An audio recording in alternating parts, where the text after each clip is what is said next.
MP అంటే పార్లమెంట్లో మాట్లాడతారు, మన నియోజకవర్గానికి పైసలు తెస్తారు, కావాల్సిన పనులు చేపిస్తారు, ఏమన్నా తిప్పలుంటే తీరుస్తారని అనుకుంటారు.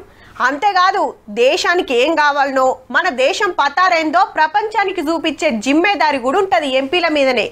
పార్టీలు జెండాలు పక్కకు పెట్టి మనమేందో మన తరికేందో సాటింపేస్తారన్నట్టు. ఇగో గిట్లా.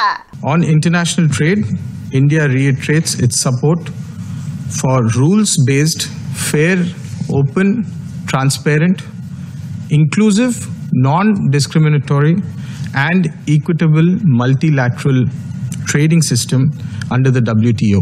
రూల్స్ ప్రకారం బిజినెస్ చేస్తేనే ఇండియా హిమ్మత్ ఉంటదని పెద్దపల్లి ఎంపీ వంశీ సార్ మాట్లాడుతున్నది ఏడనుకుంటున్నారు. దునియా మంచి చెడ్డలు అరుచుకునే ఐక్యరాజ్య సమితిలా అమెరికాలో న్యూయార్క్ పట్టణంలో ఉంటది.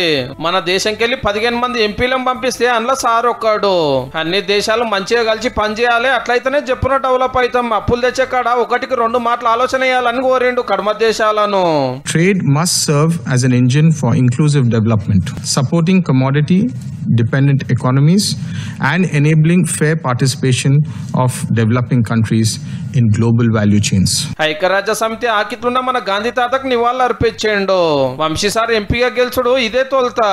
ఆల్రెడీ బిజినెస్ లో మస్తు అనుభవం ఉంది కాబట్టి దేశం తరపున ఆడ మాట్లాడే ఛాన్స్ వచ్చింది అన్నట్టు.